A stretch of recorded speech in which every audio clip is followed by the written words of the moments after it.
Hola, ¿qué tal? Bienvenidos a su canal Mundo TV Show, donde recibe las noticias más importantes del país y el mundo. Si eres nuevo, no olvides suscribirte y activar la campanita de notificaciones para que no te pierdas ninguno de los vídeos que subo al canal.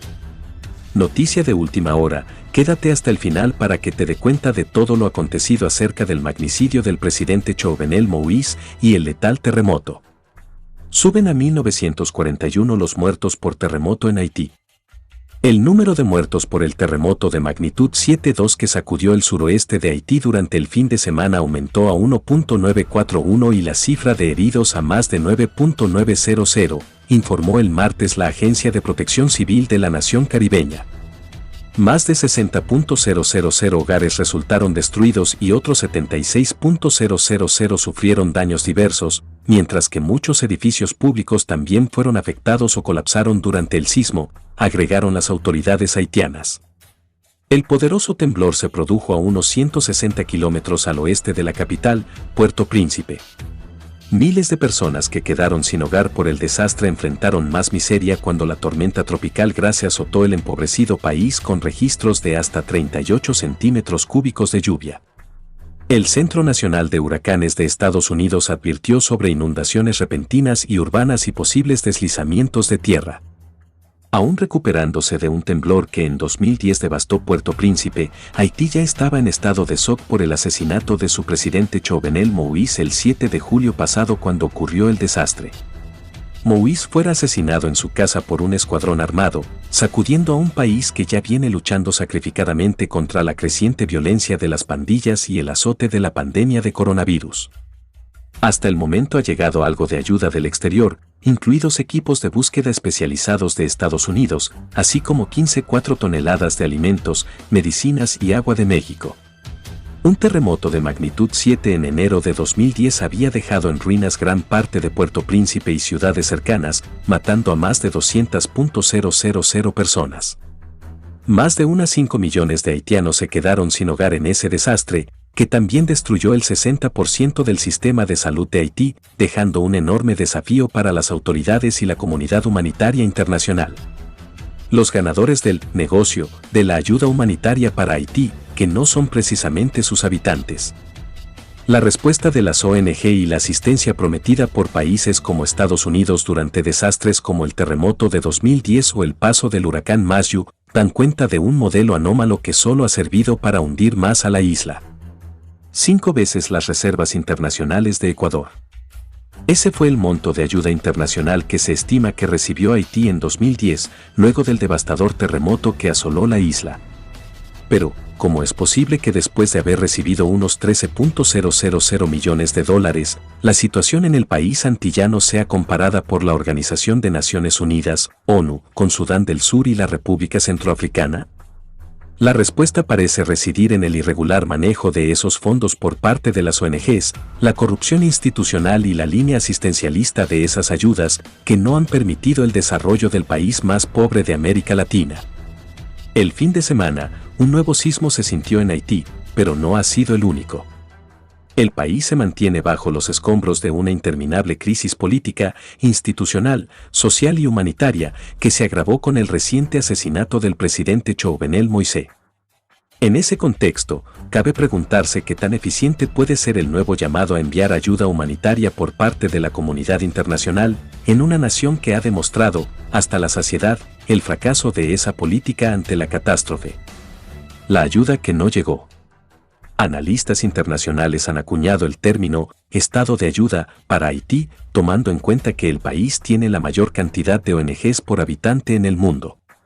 Según algunas estimaciones, se dice que hay unas 10.000 en un país de 11 millones de habitantes. La cifra, sin embargo, no se ha traducido necesariamente en mayores ayudas. La misma población haitiana tiene más de una década denunciando que la asistencia que reciben de esas organizaciones no contribuye al desarrollo de las comunidades, sino que, por el contrario, alimenta el ciclo de la dependencia. El argumento de las ONGs para defender su manejo discrecional de los fondos es que el gobierno es corrupto, lo cual no deja de ser cierto si se toman en cuenta los índices que miden la corrupción en el país y las protestas que, en su momento, se produjeron en contra del desvío de recursos por parte de las administraciones de Michel Martelly o el asesinado Moisés. No obstante, la falta de transparencia del gobierno que denuncian las ONGs es la misma que esas organizaciones aplican para no rendir cuentas de los sustanciosos recursos que han recibido y que casi igualan el Producto Interno Bruto, PIB, de Haití. Los ejemplos de cómo esas organizaciones han malversado los recursos a lo largo de una década sobra.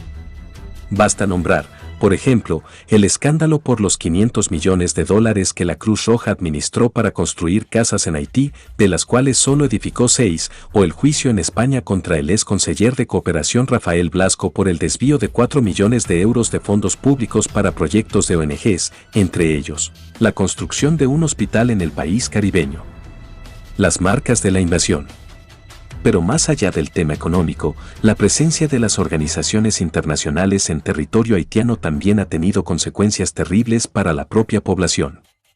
Después del sismo de 2010, por ejemplo, un informe reveló que miembros de la misión de los cascos azules abusaron de mujeres y niñas durante su estancia en el país, lo que ocasionó más de 356 nacimientos de niños en situación de mayor vulnerabilidad. Los efectivos implicados en los casos no fueron castigados sino enviados a sus países de origen, sin rendir cuenta alguna ante las autoridades haitianas. Un documento de la ONU también reconoció que la negligencia de su personal en Haití produjo el primer gran brote de cólera tras el sismo de 2010, que dejó 9.145 muertos y que, años más tarde, produjo otro repunte de casos que ocasionó 18% más de víctimas fatales. Lo más controvertido es que los cascos azules estaban en Haití desde 2004, cuando Estados Unidos desplegó una intervención militar en la isla después de propiciar el golpe de Estado contra Jean Bertrand Aristide, que había sido electo 2 años antes con el 91,69% de los votos. El argumento de Washington para meter a sus soldados era la supuesta garantía de estabilidad democrática. Los años siguientes, no obstante, demostraron que la presencia estadounidense tuvo nulo efecto en la estabilidad de Haití. La trampa de las ayudas. Sobre Haití hay un punto en común y es que la mayor parte de los recursos que llegan tienen 4 destinatarios directos: las cúpulas políticas, las élites empresariales, las ONG y las organizaciones internacionales que están asentadas en ese territorio. El grueso de la población, mientras tanto, sigue sumida en la absoluta pauperización. De hecho, el 80% de los haitianos es pobre y la mitad de ellos padece hambre pura, según reconoció recientemente el coordinador subregional para Mesoamérica y representante de la Organización de las Naciones Unidas para la Alimentación y la Agricultura, FAO, en Panamá y Costa Rica, Adoniram Sánchez. La crisis alimentaria se ha agudizado aún más debido a la pandemia de COVID-19 y el pronóstico en medio de la inestabilidad política tras el magnicidio de Moisés no es más alentador. Los informes de la Oxfam dan cuenta de lo evidente, que Haití está en una crisis de pobreza alimentada por la desigualdad. Según esa organización, cuyos altos cargos en Haití también estuvieron implicados en un escándalo por abusos sexuales a mujeres y violación a menores de edad, desde la independencia en 1804, el Estado haitiano ha mantenido los privilegios de una pequeña élite a expensas de la mayoría. Pero el poder económico de las ONG tampoco ayuda. Su presencia y manejo discrecional en el país ha contribuido aún más al debilitamiento institucional de Haití y a ahondar la sensación de un Estado frágil que no es capaz de llevar las riendas de su propio destino, una imagen que ha sido alentada desde hace más de 2 siglos por las potencias colonialistas contra la primera república negra e independiente de América Latina. El intervencionismo de Estados Unidos. Basta un repaso por los 2 siglos de historia de Haití para entender cómo las potencias occidentales han sido directamente responsables de la pobreza, el atraso y las dificultades que aún hoy sufre ese país. Desde el abusivo monto que Francia le hizo pagar a Haití por haber obtenido su independencia, hasta la forma en que países como Estados Unidos y Alemania hicieron préstamos impagables a la nación para que le resultara imposible zafarse de sus acreedores, la presión económica ha sido la espada usada contra una nación que hace más de 2 siglos tuvo la osadía de emanciparse. En la actualidad, el mecanismo persiste aunque con estrategias menos evidentes. En 1995, Washington obligó a Haití a eliminar aranceles a varios productos alimenticios, lo que no solo inundó el mercado haitiano de rubros estadounidenses, sino que llevó a la quiebra a los productores de arroz del país caribeño, que anteriormente abastecían la demanda interna. La estrategia